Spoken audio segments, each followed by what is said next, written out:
मुल्क की तारीख में हर इंतखाबी नताइज पर उंगलियां उठती रही हैं। हारने वाले धांधली का शोर करते रहे हैं और जीतने वाले जीत का जश्न मनाते रहे हैं। लेकिन 2024 के इंतखाबात मुल्क की तारीख के शायद सबसे मुनफरिद इंतखाबात हैं, जिसके नताइज पर सिर्फ हारने वाले ही नहीं बल्कि जीतने वाले भी एतराज उठा रहे हैं। 8 फरवरी को इलेक्शन के बाद ताखीर से नताइज आने के साथ ही हारने वाले उम्मीदवार शिकायत करते हुए नजर आए कि फॉर्म 45 के मुताबिक तो वो जीत रहे थे, लेकिन जब फॉर्म 47 के जरिए वोट्स की हतमी गिनती सामने आई तो वो इलेक्शन हार चुके थे। शिकवे शिकायतों से बात आगे बढ़ी और मुबैना धांधली के खिलाफ एहतजाज का सिलसिला मुल्क भर में शुरू हो गया। बड़े शहर तो बड़े शहर, सिंध और बलूचिस्तान के छोटे शहरों में होने वाले बड़े एहतजाजों ने सबको हैरान कर दिया। कुछ जीतने वालों ने धांधली का इल्जाम लगाकर गैर रिवायती अंदाज में अपनी नशिस्त छोड़ने का ऐलान करके भी सबको परेशान कर दिया। जो इलेक्शन कमीशन ने जारी किया 26,000, जबकि एक्चुअली मुझे 30,464 वोट मिले, लेकिन उससे ज्यादा वोट आजाद उम्मीदवार जो पीटीआई के उनको मिले। और मैं इतना ज़र्फ रखता हूं कि मैं इस बात का ऐलान करता हूं कि पीटीआई वहां पर उसका हिमायत याफ्ता आजाद कैंडिडेट जीता है और मैं इस सीट को अवेल नहीं करूंगा। इलेक्शन को तो हम लोग जीडी वाले कबूल करते ही नहीं। फैसला हो ही गया था कि पूरा सिंध पीओस पार्टी को देना है, तो 2 सूबाई सीटें आ गई हैं मेरे पास, लिहाजा ये दोनों भी हमें छोड़नी पड़ेगी। इस पे भी जरदारी साहब के लोग आ जाए। तो हाफिज नईमुर रहमान से पहले गुजरात में हुसैन इलाही के जीते हुए हलके NA 63 से नून लीग के उम्मीदवार नवाबजादा गजनफर गुल ने भी प्रेस कॉन्फ्रेंस में अपनी शिकस्त तस्लीम करते हुए इल्जाम लगाया था कि जिसको जितवाया गया है वो तीसरे नंबर पर था, जबकि जीतने वाले आजाद उम्मीदवार को हराया गया है। गुजरात के हल्का NA 65 से नून लीग के उम्मीदवार चौधरी नसीर को कामयाब करार दिया गया, लेकिन यहाँ पीपल्स पार्टी के कमर जमान कायरा ने अपनी शिकस्त का एतराफ करने के साथ ही दावा किया था कि लोगों ने मैंडेट आज़ाद उम्मीदवार सैयद वजाहत हुसैन शाह को दिया है, लेकिन नून लीग के उम्मीदवार को धांधली से जितवाया गया है। ऐसा ही बयान इस्लामाबाद के 2 हल्कों से लड़ने वाले आज़ाद उम्मीदवार खोकर ने भी दिया है। अब मेरा जो पोलिंग एजेंट मेरे पास लेकर आया उसके मुताबिक तहरीके इंसाफ के जो कैंडिडेट थे हिमायत याफ्ता अली बुखारी साहब और शोएब शाहीन साहब, वो इलेक्शन जीते हुए थे, और जो हमारी टैबुलेशन के मुताबिक जो पीछे थे साहब, उनको इलेक्शन जिता दिया गया।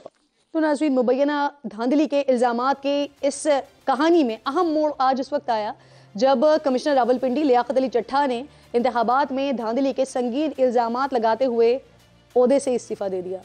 बतौर कमिश्नर रावलपिंडी इंटरिम गवर्नमेंट ने साफ शफाफ इलेक्शन करवाने के लिए तकरीबन 1.25 साल पहले लगाया था, लेकिन मैं इंतहाई अफसोस से कहता हूं कि मैं वो इलेक्शन ठीक नहीं करवा सका और मैं अपने ओहदे से यहाँ इस्तीफा दे रहा हूं। मैंने जो इस इलेक्शन में गलत काम किया है, रावलपिंडी के 13 MNA की सीटें जो हारी हुई लोगों को हमने जितवाया है, लोगों की 70 हज़ार की लीड को हमने उनकी शिकस्त में बदला है, और आज भी हमारे लोग बैठ के जेली मोहरें लगा रहे हैं।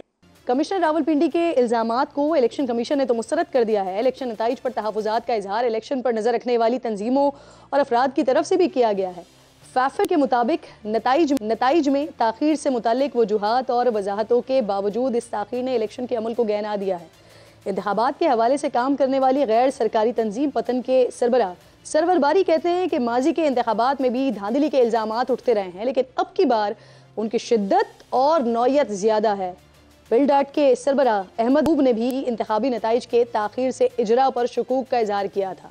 अमरीकी तंजीम ह्यूमन राइट्स वॉच ने इलेक्शन में मुबैना इंतखाबी बेज़ाब्तगियों की आज़ादाना तहकीकात पर जोर दिया है।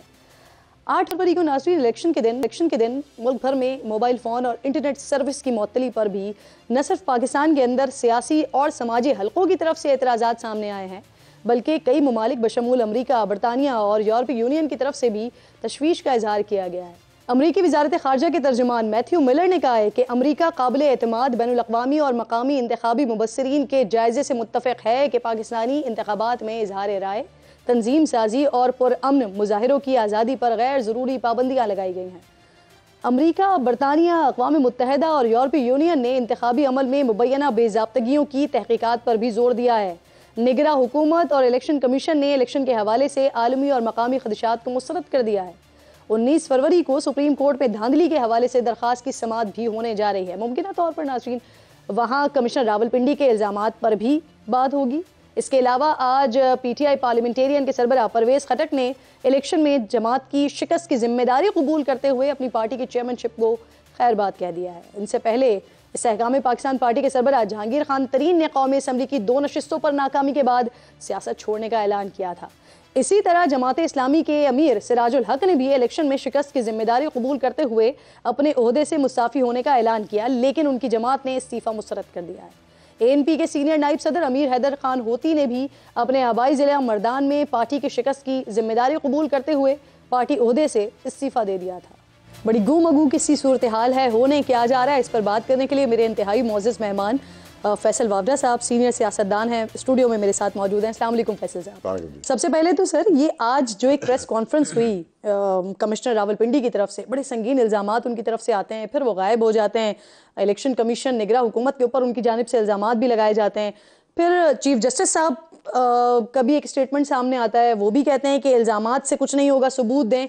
क्या होने जा रहा है, कैसे देख रहे हैं आप इसे, क्या है ये सब कुछ? बहुत शुक्रिया किरण साहबा। देखिए, सबसे पहले तो ये कि आज हफ्ते का दिन है, आप लोग एंजॉय नहीं करना चाहते, मौसम भी अच्छा है, कॉफी भी अच्छी है, PSL भी शुरू हो गया, PSL भी शुरू हो गया है और हमारे पास कोई ब्रेकिंग न्यूज आ नहीं रही थी, बोर हो गए थे ट्रांसमिशन से। ये ड्रामा है, तो this is nothing abnormal, this is business as usual. हम 8 PTI मांगती थी, 8 हल्के खुलवा दें। इस ड्रामे का डायरेक्टर कौन है? ड्रामे का डायरेक्टर कोई भी हो। देखिए, एक तो ये कि जो इल्ज़ामात इलेक्शन कमिश्नर ने लगाए हैं वो कोई नई चीज़ नहीं है, वो हमें पता है। हम बात कर रहे हैं कि 2018 में भी हुआ था, उससे पहले भी हुआ था, आगे भी होगा, होता रहेगा। दूसरी चीज़ ये कि जो इलेक्शन कमिश्नर साहब हैं उनकी अपनी क्रेडिबिलिटी क्वेश्चन करने की ज़रूरत है। उनकी दोस्तियाँ किसके साथ थी, उनके पास जायदाद कहाँ से आई, वो कितने ज़बरदस्त थे, कितने बुरे थे, उसको भी प्रूव कर लें, इसको भी प्रूव कर लें। उनकी अगर कहा जा रहा है वाबस्तगियाँ और दोस्तियाँ तहरीक इंसाफ के साथ हैं, बड़े खुलेआम उनकी तस्वीरें भी आ रही हैं, तो मैं सरप्राइज़ नहीं होऊंगा कि ये भी पॉसिबिलिटी और ये भी पॉसिबिलिटी के नून लीग ने लॉन्च कर दिया, उनको पैसे दे दिए हों। सारा खेल पैसे का, यहाँ सबके सेल्फ इंटरेस्ट है। 10 दिन 12 दिन उनकी रिटायरमेंट के ऊपर है। आपको लगता है तहकीकात होंगी तो कुछ निकलेगा? मैं बहुत आपको इसका जवाब मुतमईन कर देता हूँ आपको। कितने साल हो गए भुट्टो साहब की शहादत को? 40-50 साल। 50 साल तो हो गए माशाल्लाह से हमें।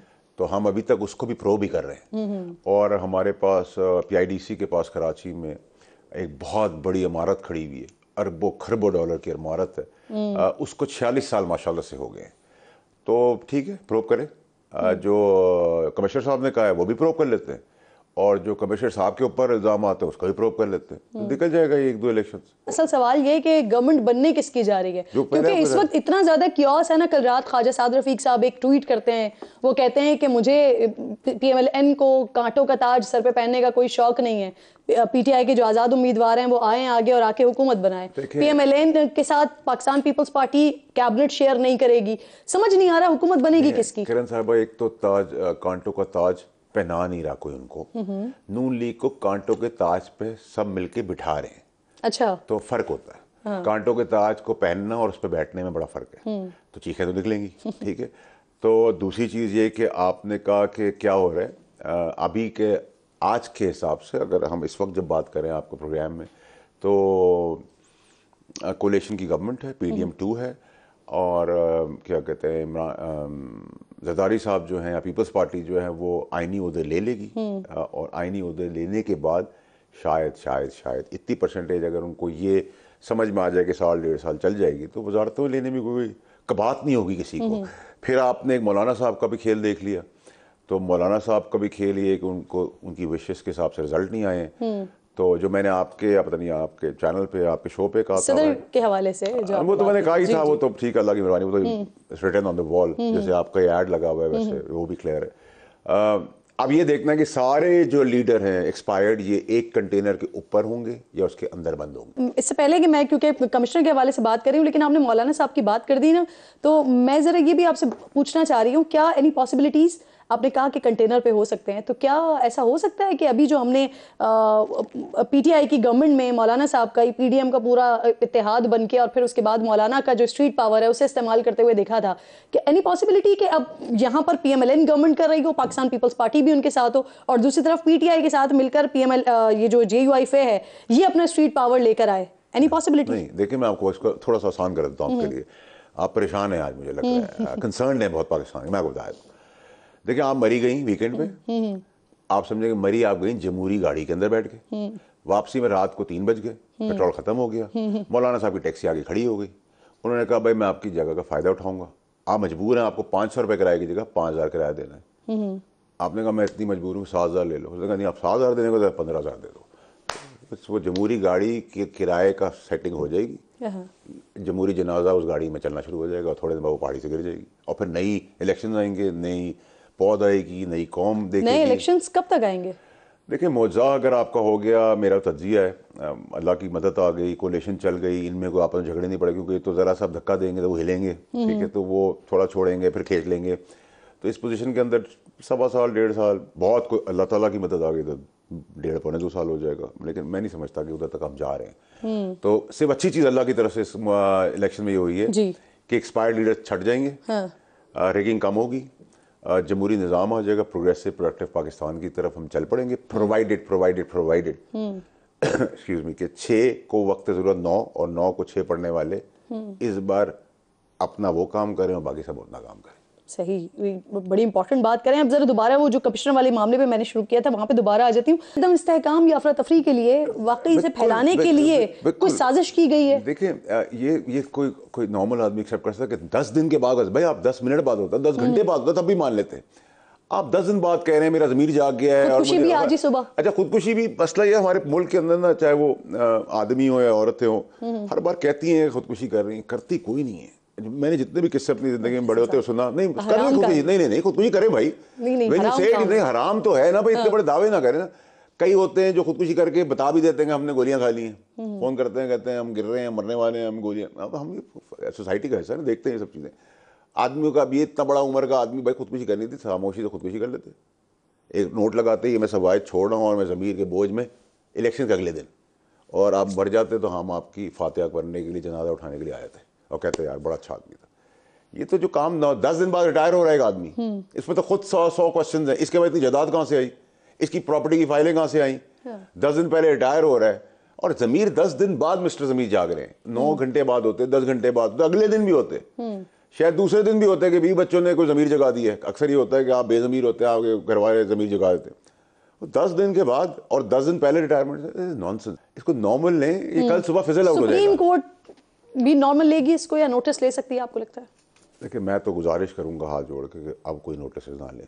अच्छा, बहुत नोटिस हो चुके हैं पाकिस्तान के अंदर। उस नोटिस के अंदर नस्ला टावर का भी नोटिस होना चाहिए था, वो गिर गया, गरीब सड़क पे आ गए। भुट्टो साहब मर गए, उसका भी नोटिस ना ले लेते उस वक्त। इमरान खान साहब की गवर्नमेंट गिरा दी, रात के 12 बजे पाबंद करके, उस वक्त नोटिस ले लेते हैं। तहकीकात से कुछ कह नहीं रहा, लेकिन जिस वक्त तहकीकात होगी हम उस वक्त ऊपर जा चुके होंगे। तहरीक इंसाफ हो, पाकिस्तान पीपल्स पार्टी हो, PMLN हो, कोई भी विफाक में हुकूमत बनाना नहीं जा रहा है। कल पीर साहब पगारों का अगर आपने देखा स्टेटमेंट, वो कह रहे हैं कि सिचुएशन ऐसी हो रही है कि मार्शल लॉ भी लग सकता है, इमरजेंसी भी हो सकती है। कुछ भी नहीं आ रहा, ऐसा कुछ भी नहीं हो रहा। अच्छा, ऐसा कुछ भी नहीं हो रहा। इसको एक आप सैटरडे का दिन देखें, उसके अंदर एक ब्रेकिंग न्यूज़ देखें। कुछ ने खाना ऑर्डर कर दिया हो, किसने कॉफ़ी, किसने कश्मीरी चाय। आज हम डिस्कस कर रहे हैं, सुबह आप उठेंगे ये सब चीज़ें फिजल आउट हो चुकी होंगी, आदि हो चुकी है। हम तो अगेन ये इन्फॉर्मेशन है आपकी या तज्जिया है? मार्शल लॉ नहीं लग रहा। देखिए मैं तो आपको ये बता रहा हूँ कि मेरा तज्जिया जो है वो खबर बन जाती है और खबर के ऊपर इम्प्लीमेंटेशन हो जाती है, इसको रिवर्स कर लेते हैं। जिधर हम इशारा करना चाहते हैं वो उस इशारे से मैं हटा लेता हूँ, ठीक है जी, कि उनको भी नहीं पता। अगर इतने फार साइडेड होते तो फिर हमें किसी और चीज़ की ज़रूरत नहीं होती। तो हम उनको भी जितना उनको काम आता है उतना ही रखे रहते हैं, ना जुडिशरी का काम उतना रखे जितना हमारा है आपका है। हम बांट ले काम तो सकून चले। हम प्रॉब्लम है कि यहाँ हम कहते हैं इनको सब पता है या इनको सब पता है, तो फिर हम तो घास खाने आए थे, फिर हमारा और आपका कोई काम नहीं है। तो हमारा और आपका काम है, उसी को करने दें, बाकी सब देख लें।